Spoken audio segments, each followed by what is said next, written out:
Assalamualaikum warahmatullahi wabarakatuh. Perkenalkan, kami dari kelompok 4 yang beranggotakan Anggun Guna Puspita dan Nur Laila akan presentasikan tentang otonomi daerah dalam kerangka NKRI.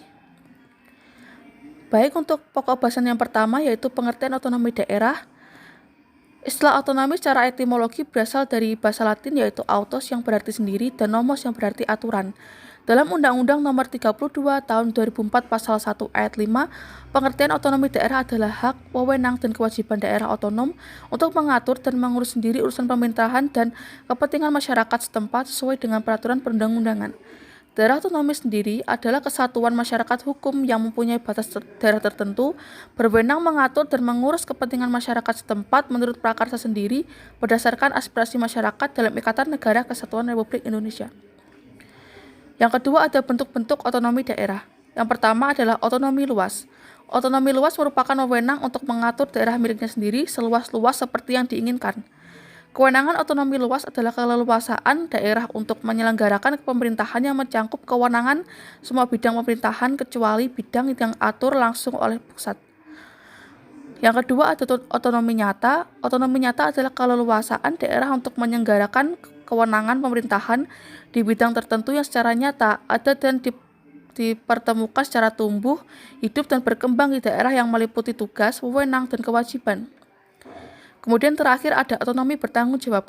Otonomi bertanggung jawab adalah berupa perwujudan pertanggungjawaban sebagai konsekuensi pemberian hak dan kewenangan kepada daerah ya dalam wujud tugas dan kewajiban yang harus dipikul oleh daerah.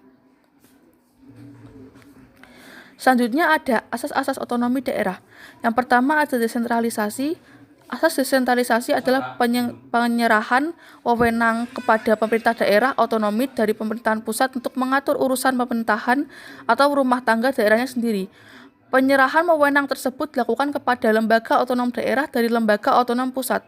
Asas ini diatur dalam Undang-Undang Nomor 32 Tahun 2004. Kemudian ada sentralisasi. Sentralisasi adalah sebuah penyerahan kekuasaan dan juga wewenang pemerintahan secara penuh kepada pemerintah pusat.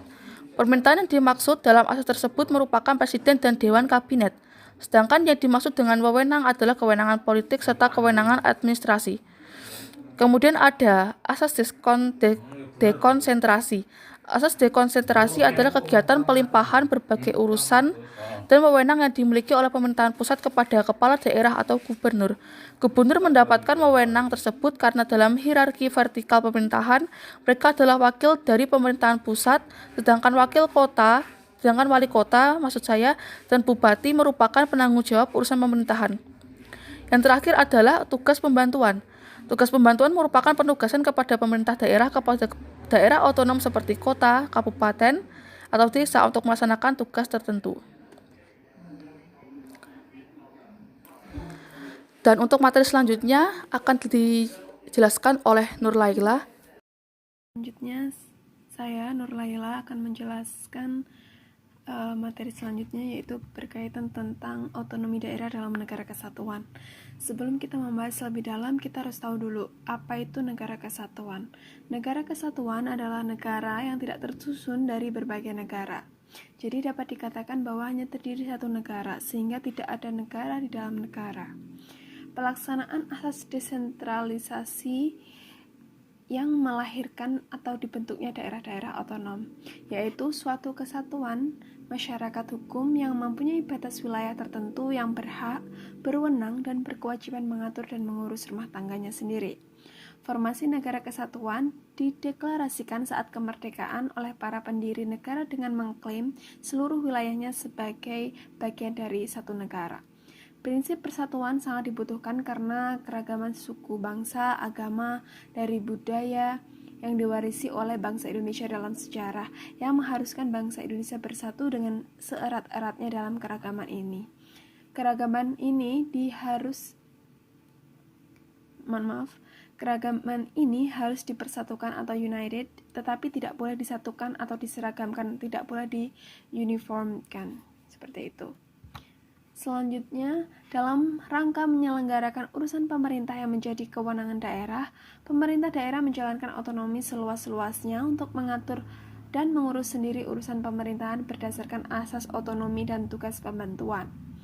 urusan pemerintah yang menjadi urusan pemerintah pusat, sehingga urusan ini tidak dinaungi oleh pemerintah daerah, yaitu ada 6. Yang pertama, politik luar negeri, pertahanan, keamanan, justisi, moneter dan fiskal nasional, dan juga agama. Selanjutnya adalah model hubungan antara pemerintah pusat dan daerah secara teoritis menurut Clark dan juga Stafford dapat diberikan menjadi 3. Yang pertama ada the relative autonomy model, yang kedua ada the agency model, yang ketiga adalah the interaction model. Nah, untuk the relative autonomy model yaitu memberikan kebebasan yang relatif besar kepada pemerintah daerah dengan tetap menghormati eksistensi pemerintahan pusat. Penekanannya adalah pada pemberian kebebasan bertindak bagi pemerintah daerah dalam kerangka kekuasaan atau tugas dan juga tanggung jawab yang telah dirumuskan oleh peraturan perundang-undangan. Yang kedua adalah the agency model, model di mana pemerintah daerah itu tidak mempunyai kekuasaan yang cukup berarti sehingga keberadaannya terlihat lebih sebagai agen pemerintah pusat yang bertugas untuk menjalankan kebijaksanaan pemerintah pusat saja. Yang ketiga adalah the interaction model, yaitu merupakan suatu bentuk model di mana keberadaan dan peran pemerintah daerah ditentukan oleh interaksi yang terjadi antara pemerintah pusat dan juga pemerintah daerah.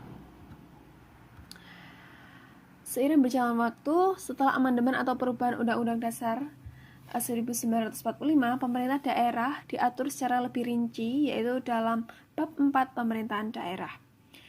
Dalam pasal 18 ayat 1 menyatakan bahwa Negara Kesatuan Republik Indonesia dibagi atas daerah-daerah provinsi dan daerah provinsi itu dibagi atas kabupaten dan kota, yang tiap-tiap provinsi, kabupaten, dan kota itu mempunyai pemerintahan daerah yang diatur dengan undang-undang. Lalu pada ayat 2 menjelaskan bahwa pemerintah daerah, provinsi, daerah kabupaten, dan kota mengatur dan mengurus sendiri urusan pemerintahan menurut asas otonomi dan tugas pembantuan. Sehingga kita dapat simpulkan bahwa otonomi daerah dalam negara kesatuan itu adalah kebebasan dan kemandirian satuan pemerintahan lebih rendah untuk mengatur dan mengurus sebagian urusan pemerintahan. Keluasaan wewenang daerah diwujudkan dengan memberikan wewenang yang luas kepada pemerintah daerah untuk mengatur atau to legislate, mengurus, to execute, dan juga mengembangkan, to develop, daerah sesuai dengan kepentingan dan potensi daerahnya masing-masing berdasarkan aspirasi dari rakyat. Selanjutnya merujuk pada Made Suwandi, upaya mengoptimalkan kemampuan pemerintah daerah dalam melaksanakan otonominya secara filosofis diperlukan pemahaman elemen-elemen dasar yang membentuk pemerintahan daerah sebagai suatu entitas pemerintahan.